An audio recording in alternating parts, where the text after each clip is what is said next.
water heater, world's most efficient water heater. Can save quite a bit on people's electric bills.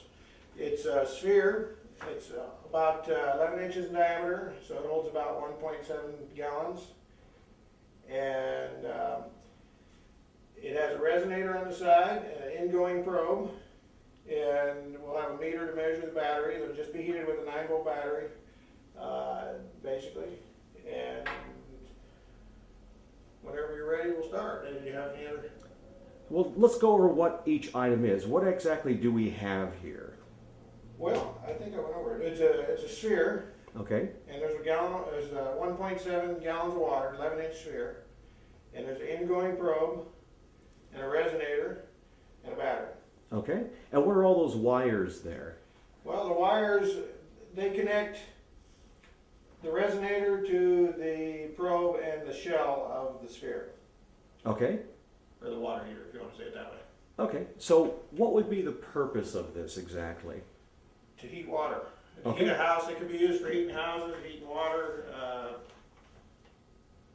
Yeah, you could heat over 30 gallons of water in an hour, basically with just a 9-volt battery, with this system, if you were pulling the water out and circulating it and so on and so forth. Okay, great. Well, let's start and see what it does. Okay. Okay, the time and the temperature, let's go, the ingoing temperature is 100 degrees, 101. Can you see it okay on the camera? I'm sorry, let me zoom it in here.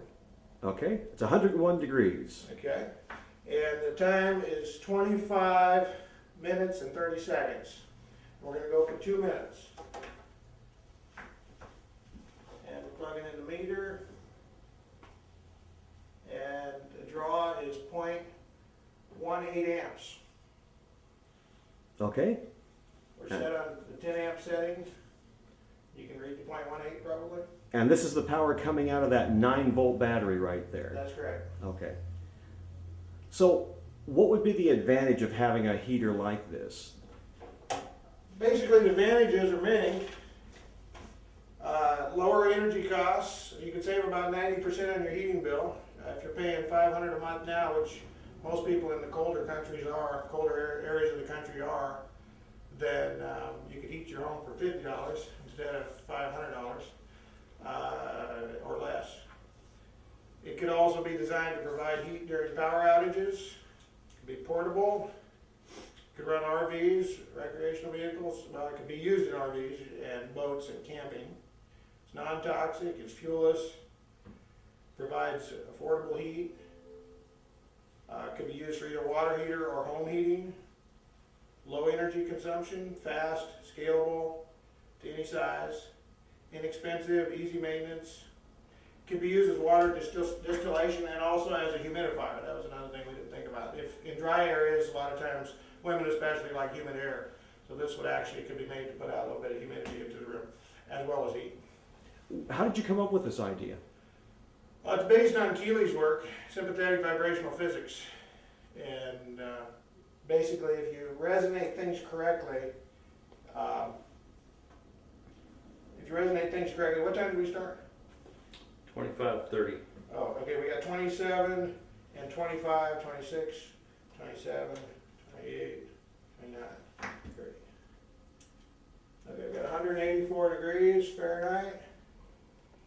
Did you get it on the camera? Okay. Got it? So what's the significance of that? We just went up 84 degrees in 2 minutes. Why is that significant? Well, that's a lot of heat for a little bit of power, basically. It's, you know, yeah, if you wanted to do the same thing with big car batteries, you'd need at least 4 of them probably. Or if you wanted to plug it in the wall, you were probably talking about 10,000 watts to do the same thing. That's what you just saw. So if I didn't have that little resonator on the side of the globe, how many 9-volt batteries would it have taken to raise the temperature that high? Yeah, quite a few, 250 or something. I think I guesstimated 250 yesterday. Actually, I think it'd be more than that, but whatever, something like that. So this is a fuelless, electricity-free generator, or it requires an external power source? How does this thing work? Give me some more examples of what exactly this thing does and why it's beneficial. What are some of the benefits of this? Well, you can run houses as far as heating them goes. You could run, you get rid of furnace, you get rid of hot water heater. It has a lot of uses. In camping situations, it could run with a battery. You can run off your car if your house, your car battery, if your car's working, and you got your car battery, you could run this type of thing, or heat your house, heat your room, whatever, keep from freezing to death in power outages and so on and so forth. So it's the world's most efficient heater. Yep. Fantastic. Can we see what's inside? Yeah, let's take it apart. You definitely got the reading on the heat, right? We did, 184 degrees. Okay, good. Let's take it apart and see what's inside. We'll pour the water in a bucket there, and I'll need some gloves because the thing is hot.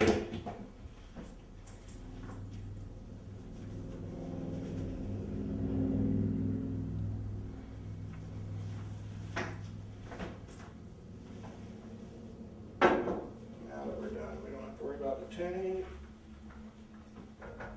Here's the sphere, and I don't know, the inside of the sphere, the probe. I don't know if you can see the steam coming off or not. Can you see it on the camera? Maybe not. Maybe against, well, whatever. Oh, maybe right here. See it? There you go. Okay, see it? Yeah. Okay. And disconnect everything. And let's see, we're all disconnected.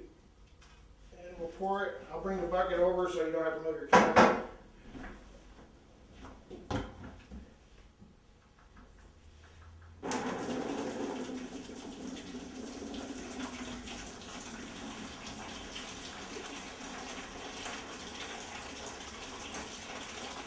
Now I bet you can see the steam, right? Perfect.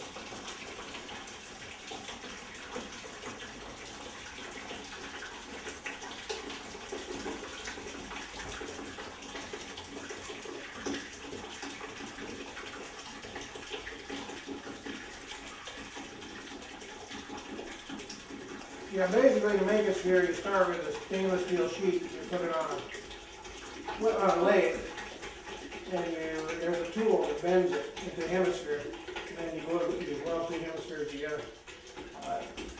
Jim was asking about that earlier. Any other questions or thoughts? Yeah. What's the purpose of that probe that goes down the center of that sphere? Well, that's the ingoing negative, and it becomes three different types of negative.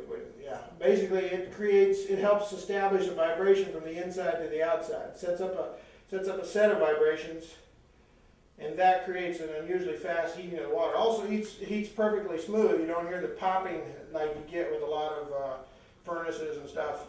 Even if there's no blower on your furnace, you'll still hear popping sounds as it heats up, and that's because it doesn't heat up evenly. It suddenly changes size. And this heats up perfectly uniform, both the sphere and the probe inside, basically. So does that probe make it radioactive like a microwave, or? No, there's no dangerous energies coming off of this whatsoever.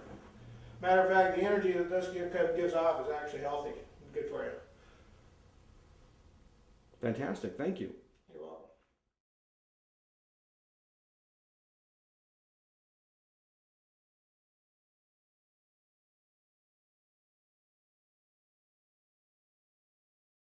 Well, let's get back to Jim's question. For the average engineer or scientist that's looking at this, he would perceive that all the heat energy that's being created in this globe is being created out of that 9-volt battery.